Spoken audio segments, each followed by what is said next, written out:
everyone, how are you feeling today? It's Everyone here, and today I'm coming at you with my Altergeist deck profile. Now before we begin, I would say in advance, there is some cards here that are proxied, unfortunately, because I don't have the money for them, but I still think they're really good. And B, this is a deck, specifically, in my opinion, that could come back to the meta because of Mystic Mine. Essentially, this is one of those decks that kind of like have a really, I wouldn't say easy matchup, but not the worst matchup against Mystic Mine, because it's also a control deck that use mostly its traps for its advantage, and just, you know, if you're able to side correctly, you're able to deal with Mystic Mine and don't really care about most of its stuff. But that's it for that, and without further ado, let's get started with this deck profile. And I would say also as well that this deck specifically only fell out from the meta because it's just a very straightforward deck and only have one plan of playing, and because of that people realized that, and because of that this deck just dropped out from the meta because everybody know how to play against it. So starting things out with the monster lineup, you're going to start with a 3 Melee Seek. Melee Seek is your searcher when she's sent from the field to the graveyard for any Altergeist monster, and then she also, if she's attacking directly, which she has the ability to do that, and she essentially dealing damage to your opponent, or should I say just dealing damage to your opponent, she's able to force your opponent to target a card that they have and then send it to the graveyard, which is really cool and a really useful effect. But you're mostly using her for the search. Moving on, you run 3 copies of Multifaker. This card is the card that makes the deck. Multifaker is essentially your essentially when you activate a trap, even if she wasn't in your hand, which is really cool, and you add it to your hand because of the effect of the trap, you're able to special summon it from the hand immediately, and then essentially also summon an Altergeist card from Altergeist monster from the deck with it, which we'll get to it, the monster that you want to summon with, in a second. Then next up, we run 3 copies of Marionetter. Marionetter is your best normal summon. You normal summon her, you set an Altergeist trap immediately, and then she can send any Altergeist card you control to the grave, except of course herself, and then essentially giving you the ability to summon an Altergeist monster from your graveyard, which is really good. And then for the 2-off that we talked about, that works really well with Multifaker, this girl, should I say, not guy, all of the Altergeist monsters are girls. This card is really nice. It has the ability as a quick effect to have kind of like a keyring effect, being able to bounce an Altergeist card and then bounce a card your opponent control, which is really cool. And then as well as like when she's sent to the graveyard from the field, she's giving you the ability to recycle an Altergeist trap.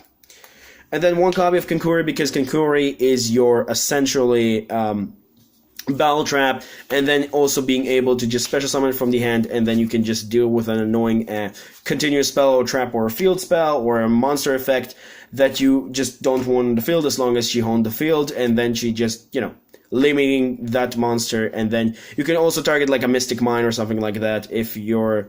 I'm actually not sure how it's going to work with Mystic Mine, essentially. But if you have protocol, it's essentially working in your favor. But if your opponent has a Mystic Mine before, it's just weird. It's letting you just deal with a particular spell or trap or a monster effect that you have your opponent has face up on the field. That's it for the Altergeist monsters. I don't run the new Fifi leg because it's not really that good, and I don't also not running the Hunted Rock in the traps, as well as not the Draquelium or whatever they are from Dark Neostorm, because they're just not good enough. But we are going to move on now for our hand traps. I'm playing the budget options for players. You can put it Phantasme or Ash Blossom if you want, even though I think Effective Veilers and DD Crows are really strong right now, and you run 3 of each of them, because I think DD Crow is really strong right now against Orcust, and Solomon great specifically, and Effective Veiler just good against everything. So yeah, you run 3 copies of each. That's it for the monsters. Now move on to the spells. 3 copies of Pot of Duality, which is supposed to be Extravagance. I just don't have the money for Extravagance. You all know what Extravagance does, and Extravagance is pretty awesome. And then 1 copy of 1-for-1, essentially a really good starting card. You have 18 monsters, essentially 17 without the monsters that you have in your deck. And you essentially send the monsters that you don't need in your hand anyway, and setting up your graveyard, and then summoning a Melee Seek, which is really important to start your plays anyway. And that's it for the spells. Now the traps. Traps are essentially 3 copies of Personal Spooping. Personal Spooping is essentially really good, being able to just shuffle an Altergeist monster from your Altergeist card, sorry, not monster. You can shuffle any card that you want from your field, essentially, to the deck if it's face up, and then also from your hand, and then you're able to add an Altergeist monster to your hand. So that's actually really good, and able to trigger out Multi-Figure quite easily. Then I also run 2 copies of Altergeist Protocol, which is protecting your monsters. Your activation of Altergeist cards activated on your field cannot be negated, and then you're also able to negate by tributing an Altergeist monster, negate essentially one monster effect, which is really cool.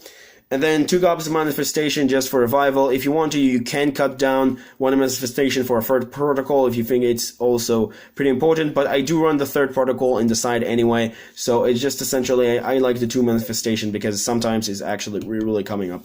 So that's it for the Altergeist traps. Then I run 3 copies of Rivalry of the Warlords, which is supposedly, it's better to have a summon limit. I just don't have summon limit, so I'm running the 2nd best option, even though right now it's not the best against every deck, but it's still an option. Then 2 copies of Starlight Road. I know that this one is looking in a really bad shape, but unfortunately that's how I got it.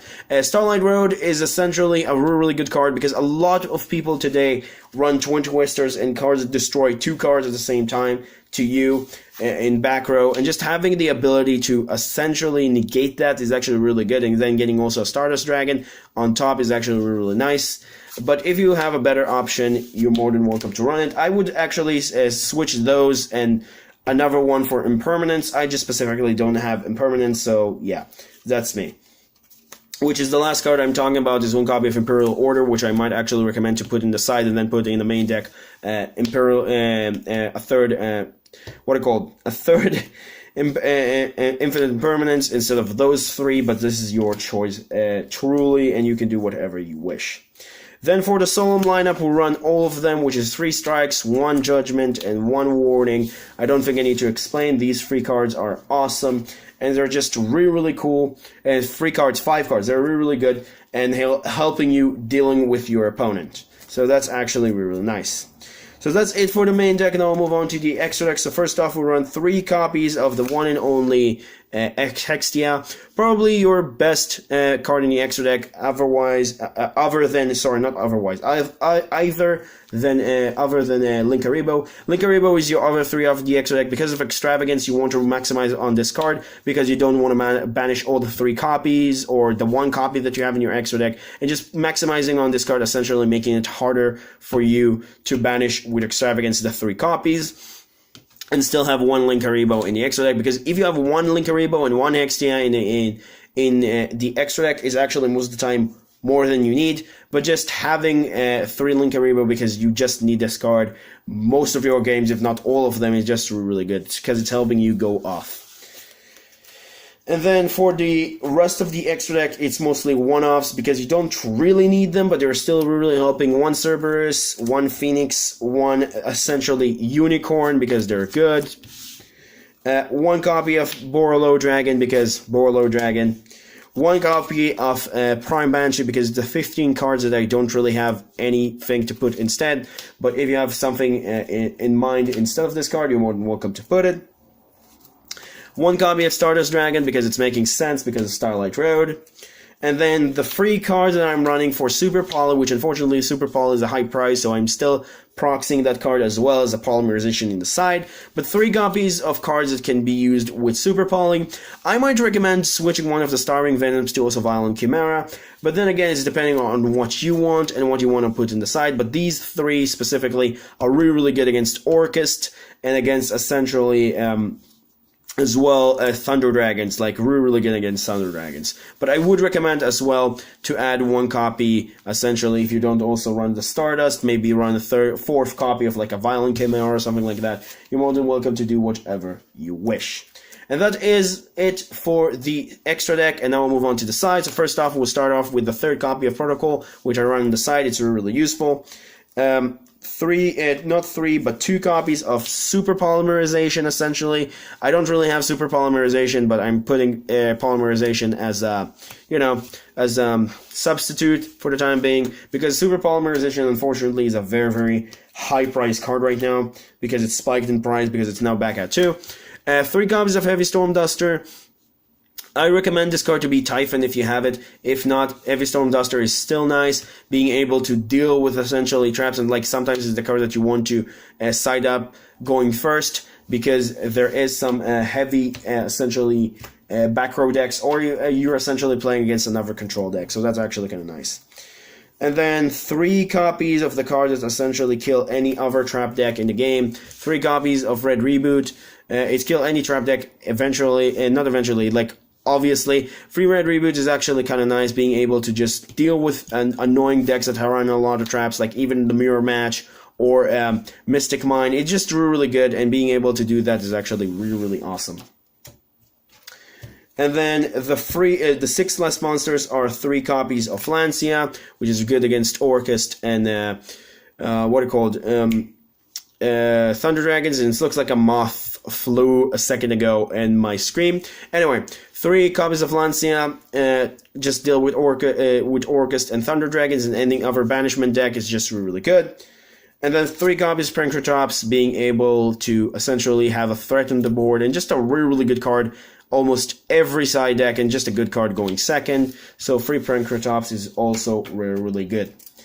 And that does it for my Altergeist deck profile. So hope you guys enjoyed. Don't forget to like, subscribe if you did. Just a really, really cool deck, in my opinion. Just decks that can have right now another place to shine, because essentially the meta kind of changed, and unfortunately Mystic Mine is a thing. So essentially being able to essentially have a deck that kind of could go against them could be an option.